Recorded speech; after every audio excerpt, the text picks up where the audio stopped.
Hello, lovely Slumber Party listeners. It's your host, Tim Murray, and this is the podcast where I interview drag queens, Broadway stars, and comedians about their slumber party experiences growing up. Today, we have the comedy queen of the South. You may recognize her from the movie Dumplin'. Ever heard of Jennifer Aniston?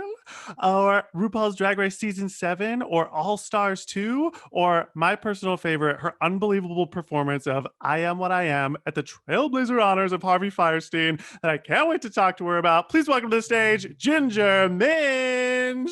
And the Hi, crowd goes Ginger. wild. Hi, how are you? What crowd? I mean, do you miss it? Do you miss live performance? Oh my gosh, I miss it so much. I'm one of those people, like, I truly feed off the energy of other people. So it's been really strange spending an entire year kind of like performing to a blinking red light, not knowing if a joke is landing or if anybody's even connecting with what you're doing. Like, it's crazy for me. I hate it so much. I was doing a stand-up tour before the pandemic happened, and now being on doing stand-up on Zoom is like it's literal hell on earth. You're like ba-da-da-da-da, ba-da-da-da-da, and then Well, occasionally yeah, you'll because it's hard to find a rhythm. yes.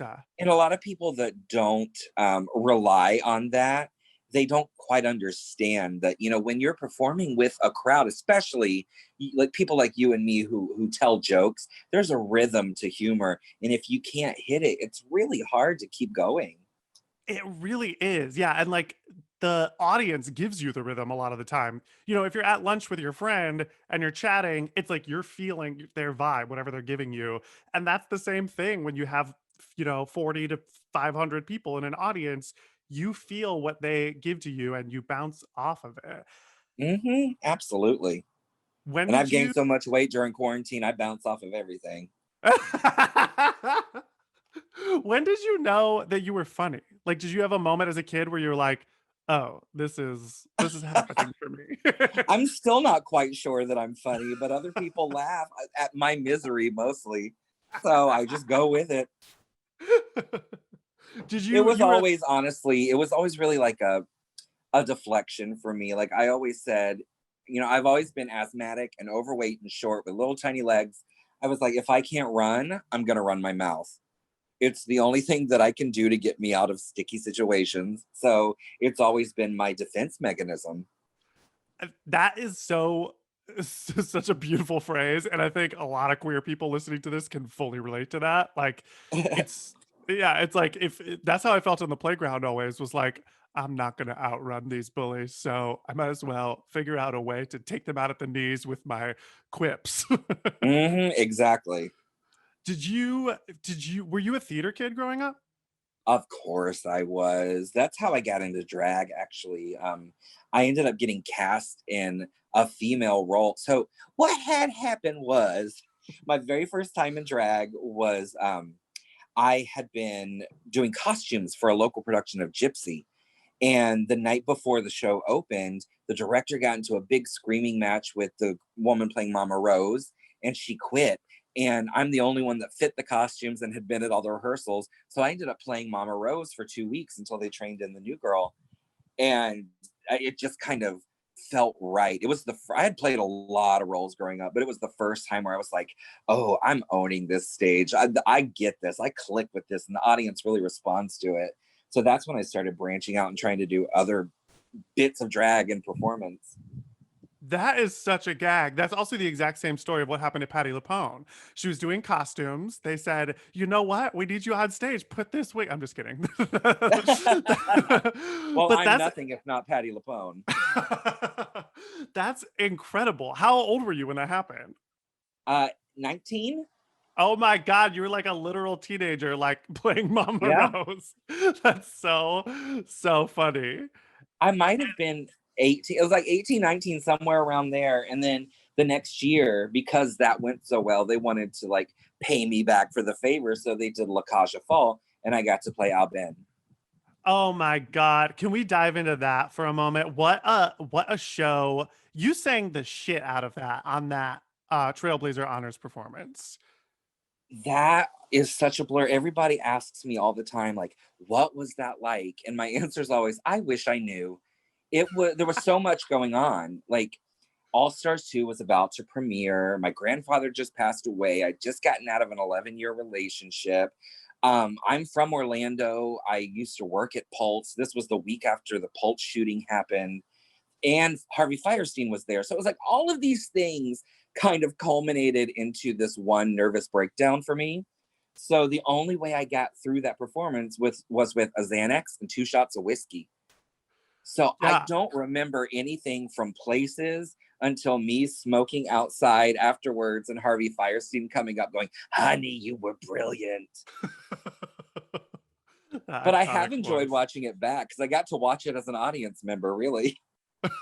That's kind of amazing that you were like, all right, I'm just going along for the ride. I'm not going to remember this performance. I'm just gonna be in it. And honey, you were in it. I mean, it's like that. I always ask the question on this podcast, what YouTube video would we watch together if we were at a slumber party? And I know that if I were sitting around with other queer people, I'd be like, we're watching Ginger sing I Am What I Am. Well, I appreciate that. I loved that experience, and I'm so happy that I had it, and I'm even more happy that there's like forever video documentation of it happening. As Ashley Simpson would say, would you ever do a Broadway's? Would you do a Broadway's, Ginger? I would love to. That's my ultimate goal with everything is to get back to the stage, and there's nothing like performing. And this kind of goes back to what we were originally talking about. Movies are fun. TV is really fun, but there's nothing like that rapport with a live audience. So I'm really excited to kind of get back into theater. And I'm hoping that Broadway, is not too far around the corner. I mean, what are the roles that you would love to play? Either first of shows that exist, or if there's like a type of role that you're like, I want to see this happen. Are there Well, Ginger Men I dream think my roles? ultimate goal right now is to play Alban and Lacage again because I played it when I was super young. I didn't understand it. I wasn't really into the drag world at that point. I was just kind of finding my footing. And I think now that I'm at such a different place in my life with so many different experiences under my belt, I would really like to revisit it because, he kind of stands for everything that I am at this point in my life. I want to be a parent so bad. That's my ultimate goal right now. My husband and I have been trying to have a baby, and I want to explore everything that character is from a different perspective. That's so beautiful and so cool. And yeah, I would love to see you play that role. I love that show so much. I saw it, speaking of storms, like we were talking about earlier, I saw that show on Broadway with Douglas Hodge and Me too. you did? Of course. It was so special. I saw it on a night when there was like a huge blizzard. So the audience was less than half full. It was really, really empty. Everyone was drenched from the snow. It was one of those magical theater experiences where you're like, I'm going to remember this for the rest of my life. The first, I would say 30 to 40 minutes, not a single laugh from anyone in the crowd because we were just like curmudgeony and miserable and wet and I just remember Douglas Hodge did not let up. He just was like, I don't care that you're not laughing. Like we were talking about earlier, like this is a conversation between you Hmm. and I am going to get you involved in the conversation. And he just kept like going, in comedy when you like you feel it not going well and you start like pull back on yourself. You're like, let me just do the lines faster and then we'll get through this quick. He did not do that. He was like, no, I'm gonna hold you in the palm of my hand. And sure enough, by the end of Act One, we were cracking up, laughing and crying. It was like, it's so, so special. Well, and that's the power of theater too, because it can take you more so than I think a movie or a TV show. It can take you out of whatever your world is right now, and it can totally like shift your mood into something very positive, very different. It'll make you think a little bit more than just watching something on the screen. I agree 100%. I mean, I love movies as much as the next person, but Oh, me the too. the theater is like, I mean, I remember like I've had theater experiences that actually changed my literal life. Like tangible things changed for me. Like when I saw Cynthia Erivo in The Color Purple on Broadway, I remember Oh, I went so into my good. restaurant down the street, like, and I was like, I'm not gonna let people talk to me the way that I used to. And I didn't. Hmm. I was like, that performance moved me so much. And yeah, there's so many shows like that that have just been unbelievably life changing. Well, Are there I was a huge fan of The Color Purple, the original production. I was living in New York and working there at that time, and I saw the original production probably 25 to 30 times. I saw the final performance with Fantasia. Like, uh it was such a personal experience for me. So when the revival came around, I was like, I don't know. I'll give it a try, but I don't see how you can really pare this back and still have the same impact. Mama, it was 15 minutes into the show, and I was like, Cynthia Erivo is one of the most brilliant storytellers I have ever seen in my life. I'll tell you the mhm. moment it was. Whenever she takes the sheet, she pulls the sheet out of her stomach and turns it into a baby. And I was like, I'm with you, girl. I see this. I'm in the story. Like, oh gosh, it was brilliant. I saw that one 5 times. I'm so just I saw it twice. I saw it once with her and Jennifer Hudson, and then once with her and Heather Headley, who what an icon, what a star. But Absolutely. Jennifer Hudson was not my favorite. I've got to say, even though she's won an Oscar for acting, I don't find her to be a very compelling storyteller. I agree. It's really it's not exactly. However, I will say I agree completely. Like every time I see her I'm like, "Ooh, this is a singer, mama. This is a Yes. singer first." But I will Yeah. say I recently rewatched And I'm Telling You, and that clip, I mean, nothing compares to the Jennifer Holliday version. It just won't ever nothing will be like that Yeah. again. But her clip of her doing that, she did really make it her own, and it is very good, I will say. Yeah. Oh, absolutely. And she was great in that movie. But again, there's a difference between a movie and a stage show. In a movie, you can try a couple of times until you get it absolutely perfect. But when you're live on stage, you got one shot. And I felt like when I was watching her as Shug Avery, that she didn't come alive until she started singing. 100% agree. Absolutely. And do you remember what she tweeted uh after they announced the Tonys that year? Did you know about this? No, I didn't pay attention. She said something really shitty like, "I'm not surprised I was cast for my celebrity, not for my talent." And then she had to, like, really walk it back when people were like, "This is, like, kinda lame for you to do that when your co-star Cynthia Erivo, like, very rightfully you're kinda, like, stomping on her joy right now by being like, "I didn't get nominated," so she did walk it back, but Oh, Lord. of course, she was absolutely amazing in the greatest feature film of all time, Cats. Oh, I'm gonna tell you, I haven't sat through more than the first 5 minutes. Oh my god. I can't. It's not even a show that I like. I've seen that show twice. I saw it when I was really young and it came through Orlando on tour. And then I went and saw the revival that they did not that long ago. And there was something in me when I was going in to see the revival that was like, okay, now that I'm older, maybe I will understand this more.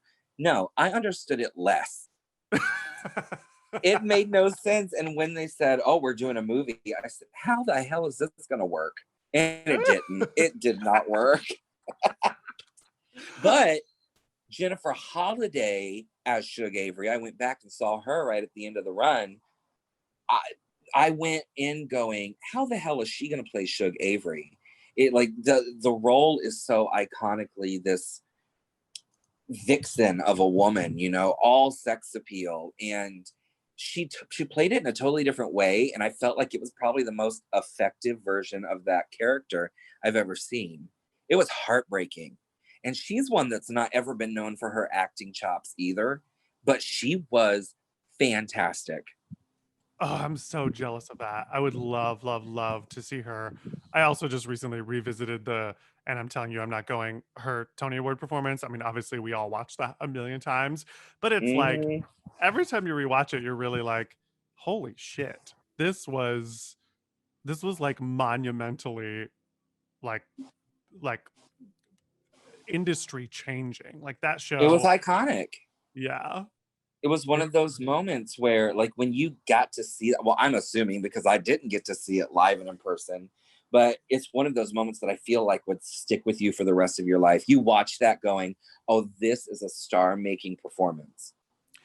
Truly. We're going to take a quick break and be back right after this message. Hello! It's your host, Tim Murray, and I have to tell you about something that has been bringing me so much joy lately. It's an incredible new app called Pop Viewers. I know many of us are sitting at home on our couches like, okay, I've rewatched every single season of Drag Race. Now what? This app allows you to take videos to review the shows that you've watched, and a bunch of other people put their videos on there too, and then they let you know, yes, this is something you're going to like. No, maybe skip it, hun. For instance, I just went on this past week and there was some movie about Justin Timberlake adopting a young homosexual. And I thought to myself, after what he did to Britney Spears, that's going to go ahead and be a no for me, dog. But I never would have watched the show The Flight Attendant had I not seen somebody's review on Pop Viewers. And let me tell you, Flight Attendant changed my dang life.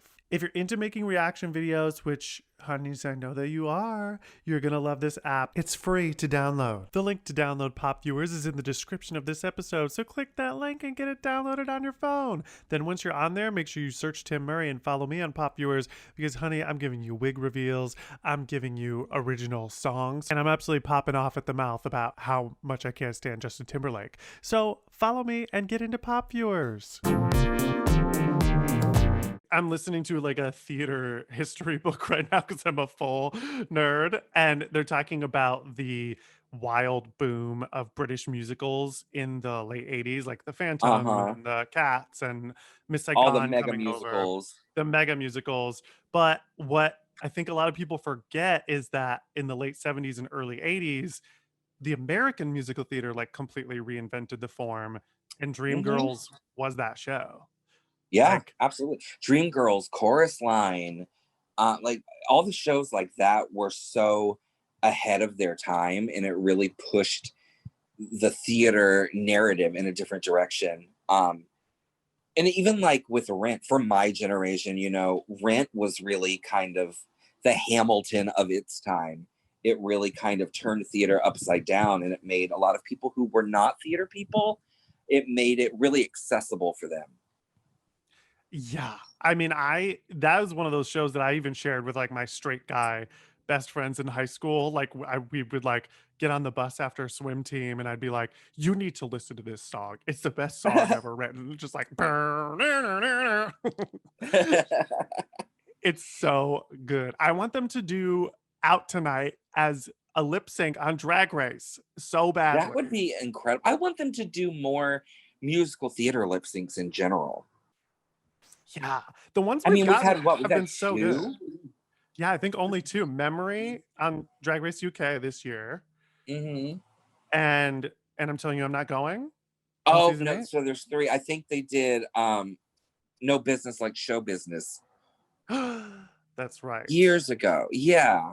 I might be incorrect, and I'm sure somebody listening to this will be happy to tell me so. But I'm pretty sure those are the three that we've had. And I was like, why have we not had Rose's Turn? Right? That would be a gag and a half.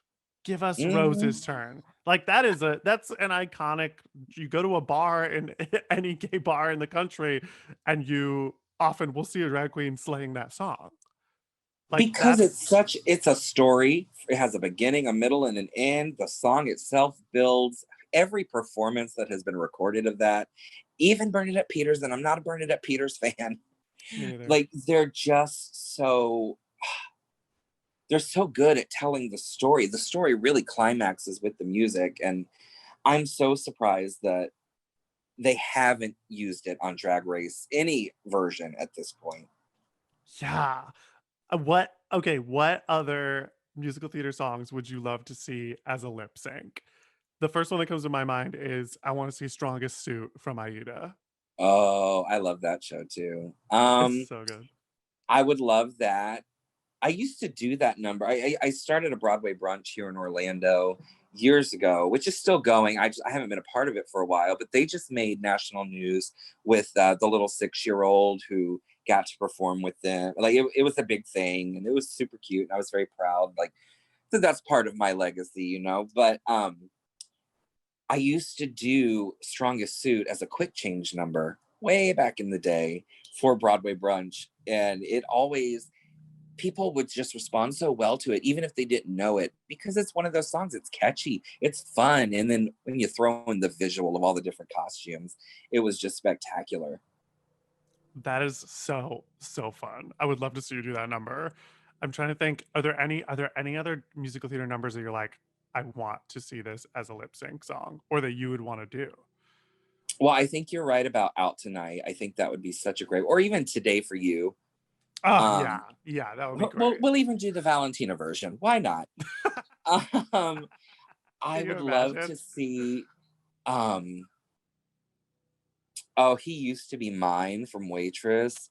I Oh, think would that be would be killer. beautiful. Yeah, And that would be so also, like, great. one of my favorite, more recent musical theater songs, which the show didn't do that well, but oh god, it's from If Then. Oh, always starting over. Always Starting Over. Which, I was P.S., when I saw that show, I was like, oh yes, finally, Adina Menzel is acting. She was brilliant in that show, and it just acting her didn't ass catch off. on. She was so good. I think she really does not get enough credit for being a plus phenomenal actress. People love to Well, shade her for the singing, and I'm like, sure, but she really, I mean, she was hitting her comedy moments in that show. She was really giving it to me. she really was fantastic. But so I saw her in Rent way back in the day, and I thought all of them were great. Like that original cast, you'll never beat it because the chemistry was there. But when I saw her in Wicked, she was horrible. She was horrible. It was like Bad she was just hitting the marks and trying to get through it. on Broadway. Yeah. I saw her Damn. and Kristen a couple days after the Tony Awards, and Kristen was over it because she lost. But she's such an affable kind of stage presence that you don't mind. You're like, I'll buy whatever you sell me because there's just this beauty and this aura and this warmth about you. But Adina was just kind of wide-eyed and stiff as a board the entire show. No, who are your alphabas? Who do you love to see as alphaba? Well, Shoshana Bean, I think, is so underrated and totally deserves mega stardom. I think she's brilliant. And I really love Sekon Sengla. Ah, future episode guest. I think she's actually the next episode after you of I this love podcast. her. I used to follow the Rent tour around. I was a huge Rent head, and she was my Mimi because I saw her probably 20 times. And then when I found out she was going into Aida, I went and saw her. Not my favorite Sekon performance, but she was good. And then I followed her over to Wicked, and she blew me away. She was Oh my god. incredible. I've watched every single bootleg of her doing it. Her Wizard and I is so there's something like really magical about when an actress can both nail this idea of like a bright-eyed, really hopeful person, and then also turn it around at the end of Act One and be like a full witch. And I feel like Yeah. Sekon is one of the few actresses that like really has that. She's like that Wizard and I, you're like this. It's gonna happen for her. It's gonna work out for this young lady. Well, there's something very authentic about her, and that's how I've always approached theater or any role that I've ever done anywhere. I try to approach it from just a place of authenticity because if it's real for me, then it'll be real for you. And I feel like she's that same type of performer where she just gets into the meat of it and she really just kind of lives in that character for a while. And I've noticed that through everything that she's done. And I adore her so much. She's so good. What shows did you do in high school? Well, I was homeschooled through high school, but I was working professionally at that time, which is why I went to homeschooling. So I was working kind of full time, not necessarily full time, but basically full time at the Mark II Dinner Theater here in Orlando back in the day. And I was the youngest person in every cast. We did Grease, and I was Duty. We did Phantom, the Yeston and Copit version, which I actually find to be a lot better than the Andrew Lloyd Webber version. Yeah, the music is great in that It's just version. beautiful. Yeah. We did Titanic. I got to play Harold Bride. Uh, So I had a very full schedule, but I had to do one show with the local high school's theater department in order to get enough credits to graduate from homeschool. So I played Sir Harry in Once Upon a Mattress. I was is that bitter as cat piss. yeah. I was bitter because I wanted to be Winifred. I want to be the fucking queen so badly. Which is a very fun role. I do love that role, but there's something about Winifred that I really relate to. It's like she's hyper feminine, but she's also just a tomboy. And it was much later in life that I realized that I was non-binary and I don't really, commit to one gender or the other. And I feel like that's really the case with Winifred. And it's what's always kind of attracted me to her. I really would love to play her at some point. Ooh, I love that. Yeah. Yeah, Winifred really does have that energy. It's a great show. People really sleep on that show, but The music is fantastic. it's great and it's really funny. People don't talk about that show enough. Well, we And I just did. We're starting the revolution. we're bringing it back. This makes huge headlines across America. Ginger and Tim bring back the idea of Once Upon a Mattress. And then I went and saw the Broadway revival because I'm a huge Jane Krakowski fan. Love her. But Sarah Jessica Parker was so horribly miscast as Princess Winifred.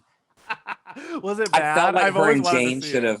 they should have flopped roles. And I realized that, if Sarah Jessica Parker is going to do Broadway, she's going to be the star. But I think she would have been so much better in Jane Krakowski's role.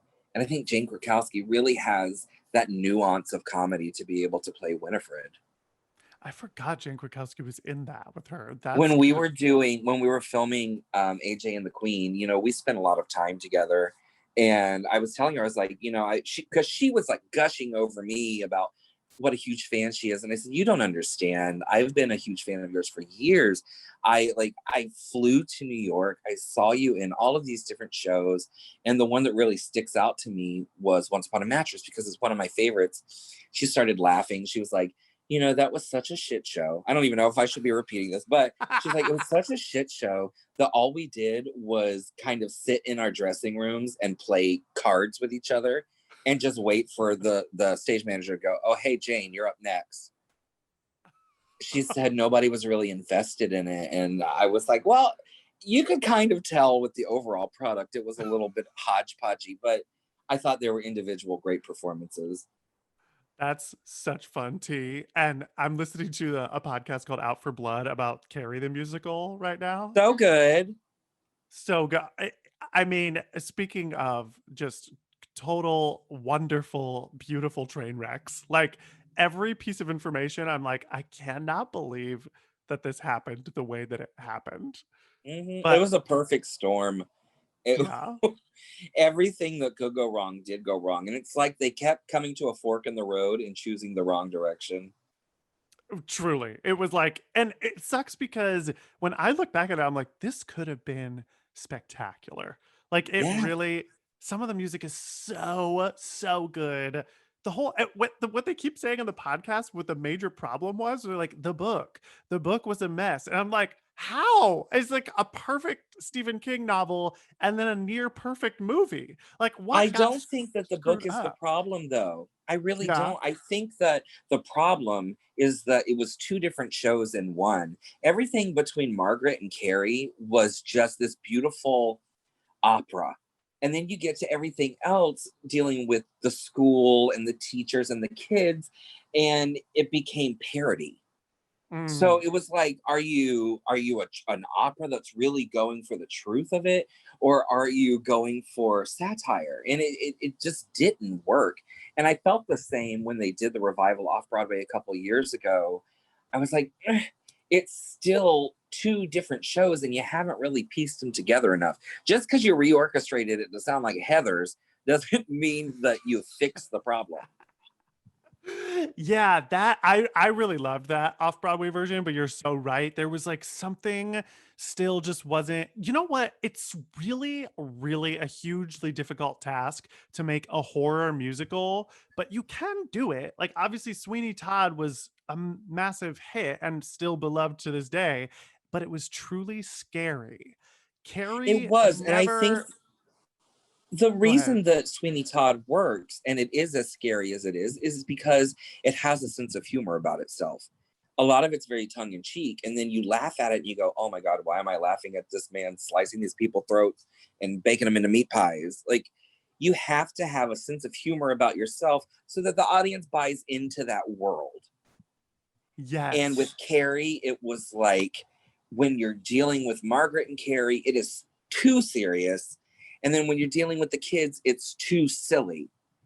When you could have had just a sense of humor about the whole thing, and I think it would have really worked.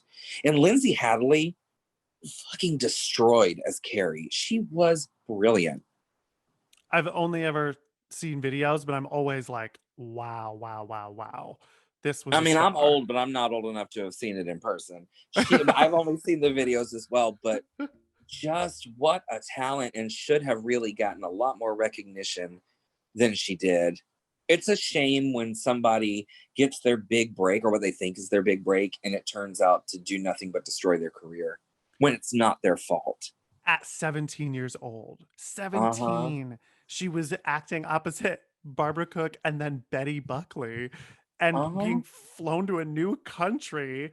And it sucks that I just got to the part of the podcast where they were like, May 4th was the cutoff date for the Tony Awards, and they couldn't get the show open by May 4th. They like opened a couple days later. So they missed the cutoff. So she missed her opportunity, and all the reviews were obviously scathing, but almost all of them said, "But Lindsay Haley is a star, and she's likely going to get a Tony nomination." And then that Mhm. didn't happen because of just a absolute mess. And I think I when you got said to meet her, and she's so lovely. I met her whenever, so I was working for the Lion King back when it was at the New Amsterdam Theater. So I helped facilitate the move from the New Am to the Minskoff, and then I helped move Mary Poppins into the New Amsterdam. And so when they were having one of their big rehearsals on the stage for the first time, she was just kind of hanging out. So I got to talk to her for a brief second. And she was really lovely and just so talented and so great in that show. So it was nice to see her like working all of these years later, but it still made me sit back and go, you should really have been a Mary Poppins. Like you should have had another chance at something big. yeah, 100%. She's so talented.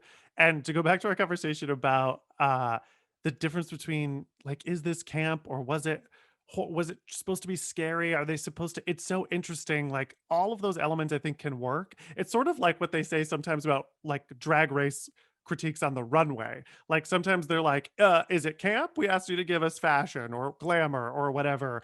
And sometimes you can have like that perfect storm of it's campy and it's fashionable and it's fun. I think Carrie really could have been campy and scary. Yeah. Because if you look at the Sweeney Todd movie, it doesn't work because they cut every punchline out of the book. T. I Absolute. mean, they would still set up the jokes and then they wouldn't deliver the punchline. And so it just kind of gave you blue balls through the whole thing. And you're like, no, no, no, this is supposed to be funny. You're supposed to laugh at it and then ask yourself why you're laughing at something so horrible. That's what makes this scary because any single one of us could have been a Mrs. Lovett. We could have been a Sweeney Todd if we were pushed to that point. Yeah, they have to be that, like, we have to see ourselves in those people. You're so right. That's why Angela Lansbury was so great. She had this just completely innocent, lovable quality about her, and I was not on board with the Helena Bonham Carter of it all. I No, was like, no. this character also, she has to be strong. Like, you have to believe that she's gonna win this whole situation. Like, she's gonna get him under Yeah. her wing and they're gonna go for it. And I just felt like the whole time she was like, I'm under his spell and it's not gonna work out for me. I got to play Mrs. Lovett in a production here in Stop. Orlando, and it was not too long before I went on Drag Race on season 7. And I remember it was such a to-do because somebody who had gotten cast as Mrs. Lovett, and they had pulled out at the last minute for some reason. I don't remember what it was, but it was like a personal reason. They pulled out, and the director was a friend of mine, and the guy that was playing Sweeney, he had played Sweeney for me the 2 times that I played Toby years and years and years ago.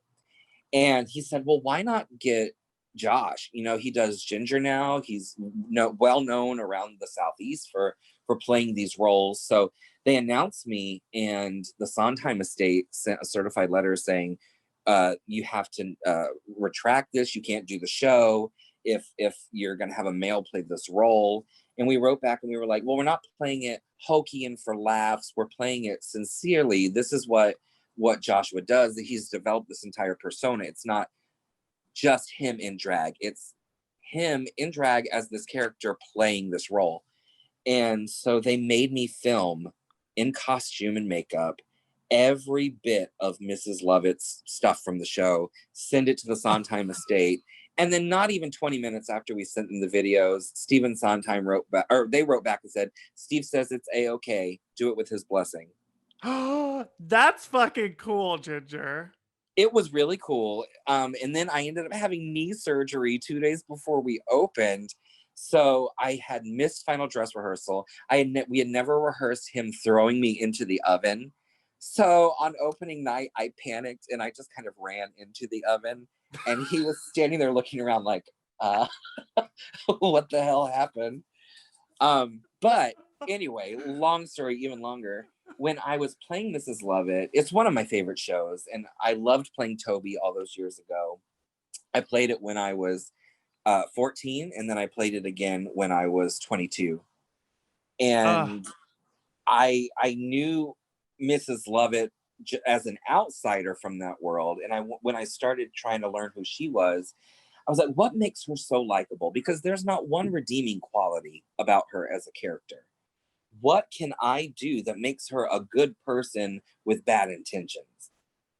And it took a lot. I had to really look inside myself to find the things that made me lovable, even when I was doing unlikable things. Yeah. It was like it was a lot, but it was one of the most rewarding experiences that I had. That's really cool. And it's always exciting to have a role like that where you're like, how am I gonna crack this? How am I gonna get into this? And when you figure it out, it's so fun. Did you see Well, the and Tidy the especially since Pone I had a version? week to learn it. Oh damn, yeah. I mean, it Did was you like down to the wire. that is and Sondheim music is not exactly like, yeah, let me just pick this, let me just brush this off. I can improvise it. Oh, I'll figure it I out. improvised my way through the whole opening of Act 2 for the first couple of days. I didn't know who was coming, who I was singing to, when I was running up the stairs, any of that. That's so funny. Do you subscribe to this conversation around like what is camp? Remember when the Met Gala did camp and everyone started like trying to define what camp is online? Do you have like Mm-hmm. an opinion on that? I really don't. Like, a lot of people have looked at me in the past and put me in the box of camp. They're like, oh, you're so campy. You're a camp queen. I'm like, no, I'm really not. Like, I grew up in the pageant world. So I always considered myself more glamour than camp.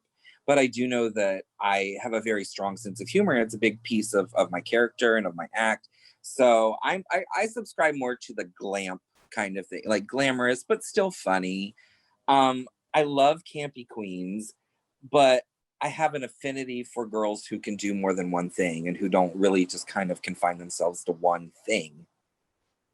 I love that. And I think that's really super interesting because I think you just open up an idea in my head. A lot of people conflate comedy with camp, and they're not the same thing. No, not at Like all. Friends is very funny television show, as problematic as it is in today's view. It was a very funny show. It's not campy at No, all. no. It's But so interesting. the Brady Bunch, which wasn't necessarily a funny show, is super campy. Yeah. It's like an Camp is element. just over the top. It's when Yeah. you take an idea that's rooted in reality and just kind of pump it up to cartoon levels. Yes, and that's the kind of Carrie the musical I want to see. I want to see either or. I want to see it's either like fucking scary, like I'm nervous something is going to happen, like I'm in a haunted house, or I want to see a version of it like like a Sweeney Todd element, or even like Scream, where you're like the 1/4 of this is sort of winking and having a lot of fun with it, and then all of a sudden we get the real chop of it all. Yeah, absolutely. I mean, look at Mommy Dearest. It is a camp masterpiece. It wasn't intended to be, but that and Showgirls have become such camp classics because they're not trying to be funny. They're not telling jokes. They have rooted it so far in reality, but pumped it way, way up to the point where there are moments where it's laughable, but it's also really frightening at the same time. 100%. And those, yeah, those are like movies I could watch over and over and over again. If Well, yeah. if we were at a slumber party together, what movie would you want to put on? Showgirls. It's my favorite movie in the whole wide world, It's so good. but it has to be the director's cut. I've never seen the director's cut. It's great. To me, it makes a lot more sense story wise because there's just little things that they cut out in the one that was released in theaters where it might be a small moment, but it really kind of explains what happens later. Mhm. And to me, like I watched it going, like I grew up loving All About Eve. And I watched it not knowing that that's what it was based on, going, oh, this is a modern All About Eve. I get these people. I understand the characters. And I think it was one that was kind of ahead of its time. If it was made today, I don't think it would have gotten nearly as much backlash as it did. I agree completely. And that's another example of a something just ruining somebody's career. What happened to Elizabeth Berkley after that was so unfair. I mean, It really was.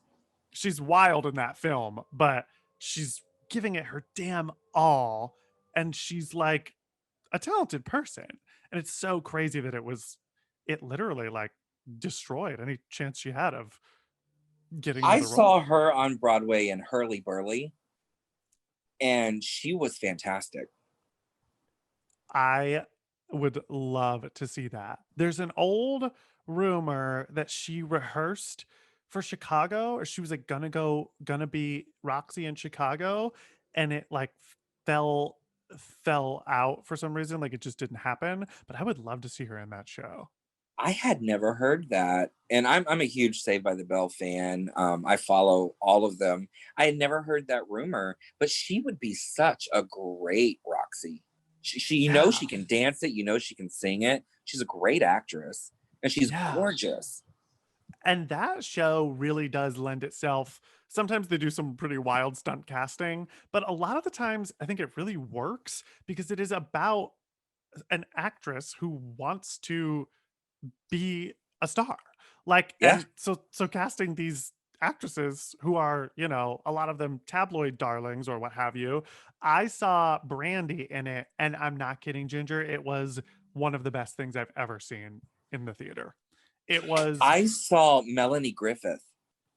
no, tell me She more. couldn't sing. She couldn't dance. But she acted the shit out of that. And I was like, this is who Roxy is. She's not talented. She just does whatever it takes to reach that level of stardom. And to me, it was the first time I watched it and went, oh, wow, like this is Roxy. This is who this woman is. That's phenomenal. So, Melanie Griffith, you couldn't sing, you couldn't dance, but it was working, girl. All right.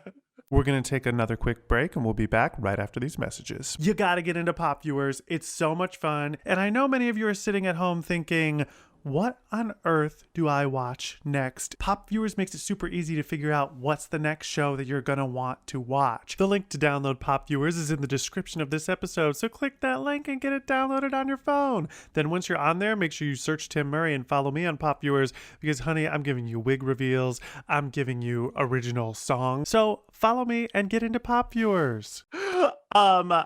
We have to wrap up soon, but I do want to play some Slumber Party games with you. Let's do So it. this is the section of the show we like to call "Wait, let's have fun." And in this version, I would like to know. I know you are a Carol Burnett and Lucille Ball fan, correct? Uh-huh, absolutely. So I have a very hard Mary F. kill for you if we were at a slumber party. Oh, Mary F. kill between Carol Burnett, Lucille Ball, and I threw in a kind of random one, but I think she sort of fits in the vibe. Betty White. oh gosh. Um, I'm a Golden Girls freak too. Like, we Also have good. a TV Land live series here in Orlando that we do where twice a year we do the Golden Girls live. I play Blanche, Oh my so god. I'm not as partial to Betty White, but she is a national treasure. Um, I would, hmm,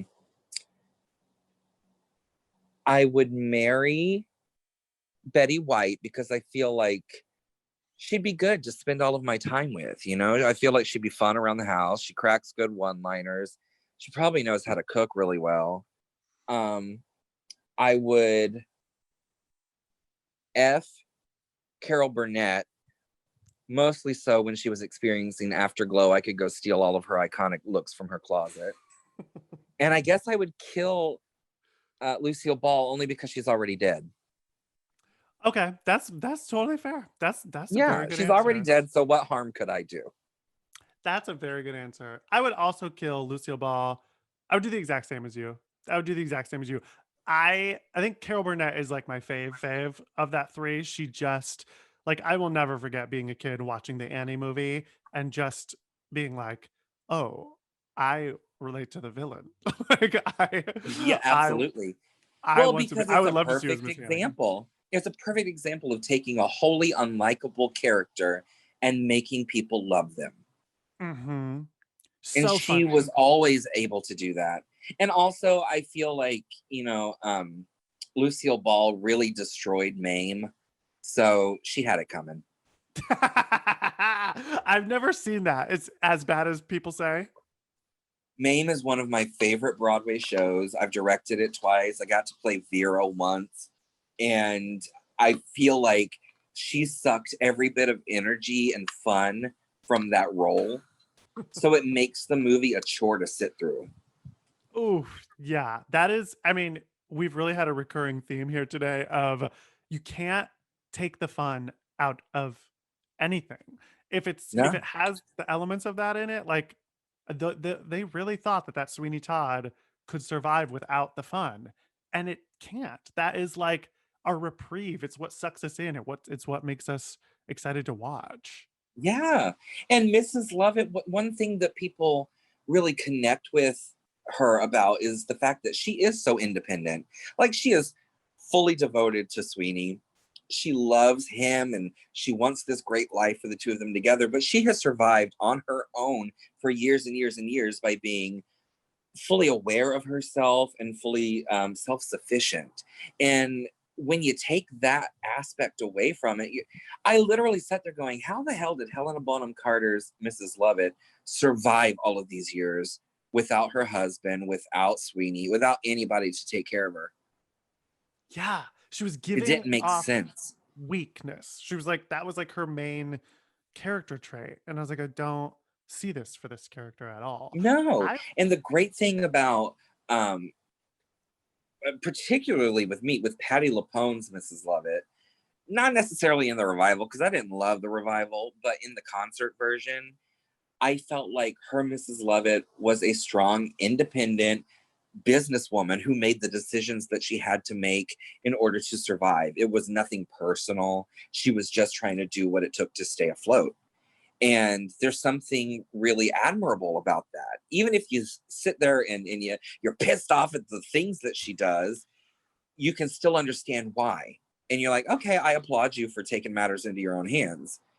But with Helena Bonham Carter, it's like, oh my God, girl, what did you do? Just stay locked up in a room until somebody came along to rescue you? That's what it feels like the whole time. You're like, what on earth? And you're right. Patty's Mrs. Lovett is like, this woman was backed into a corner and she found whatever weapon she could to get herself out of that corner and survive. And Exactly. Yeah, I wonder what And I Rue love that McClanahan. whenever she found her man, she just used him as a tool to get the things that she wanted. She didn't fall into his arms. She didn't expect him to take care of her. She still pulled all the strings. She just made him responsible for it. That's fierce. Yeah, that's really good. I wonder what Rue McClanahan's Mrs. Lovett would have been like. Well, I saw her Madame Morrible, and it You was did? fun. I did. I was a little disappointed because she wasn't nearly as forceful as I really wanted her to be. But, I didn't realize how fragile she was. It's just she passed away not long after her run in Wicked on Broadway. Um, but I always looked to her as such a strong figure because of Blanche. And it just didn't come across on stage quite as strong. She was still great, and it was nice to see such an icon in person. But it's kind of how I felt. Oh, and I know I'm going to be crucified for this. After seeing Bette Midler in Hello Dolly, I I didn't see paid. it. Oh my God, I paid $500 a ticket from a scalper to sit in the very last row with the very last balcony, practically across the street. And it felt like she was just phoning it in. It felt like she was a little weak. And as a character, the thing about Dolly is she is so sure of herself, and she just talks herself out of any situation. She's a very strong woman. And I felt like Bette Midler didn't really hone in on that. But the one person who did, which I didn't expect to do that, was Bernadette Peters. You saw I both? saw You her saw when her she too? took over. Ah, I would love to see her as Mrs. Lovett. Honestly, I feel like she would be fantastic. I've never, I don't know. I feel so bad when people say like, "Oh, are you a fan of Bernadette Peters?" And I always say no, because I feel like it's the age-old thing where you can either love Bernadette Peters or Patty. you can love Patti LuPone, and I'm Mhm. always in Patti LuPone's court. But now that we're all a little older and a little wiser, I can acknowledge the things that she's done well that I've really enjoyed her in. And Hello Yeah. Dolly, she blew me away. Oh, that's great to know. I wish I could see that because when it's right, it's so right, and when it's wrong, it's like, why are we making her do this? Like, she's not a Mama Rose to me. No, she was horrible as Mama Rose. Horrible. Yeah, like that. And Patty is just, I mean, what Patty is good at, she's untouchable at. Like She's a her Mama force. Rose was. Have you read her book? Yes, of course. It's so good. It's so. She's just a force of nature. And there are some things that I've seen her in that I haven't loved her in, because I feel like sometimes it's difficult for her to tap into the vulnerable side of these characters. But I think that's why I really loved her Mrs. Lovett so much. Was it was one of the few times we got to see her be very vulnerable on stage. Yeah, yeah. She really let it down. Ginger, I could talk to you for hours, especially about theater, for hours and I hours. feel so bad because we haven't even talked about slumber parties. I know what were your slumber parties like growing up? Well, I didn't really have slumber parties. Just it wasn't the type of person that I was, but I would always kind of sneak into my sister's slumber parties. She was older than me, and I would always sneak in, and they would do the makeovers on me. And I remember that I stole one of my mom's bras one time, because they always do that thing like the first girl that falls asleep, they freeze her bra. And I was like, I don't want to be left out. So I just brought my mom's bra in with me just so I could participate. They always made me feel included. And I think that was because, every it didn't take a rocket scientist to figure out that I was different from most of the other boys, especially my two other brothers. But the girls just loved having a little doll that they could make over and they could like just have fun with. So I was included in those. But when I was the age for slumber parties, I never really threw them, Yeah. because I'm the type that's like, I don't want to have to entertain you 24/7. I really kind of need my alone time. And I don't want you here after a certain time. Like, go home, go to your house. We've had fun. Now you go home. I can see you with friends over as a teenager just being like, I'm listening to the Patty LuPone Sweeney Todd. You do whatever you need to do. Exactly. But When all my friends, like, I was popular in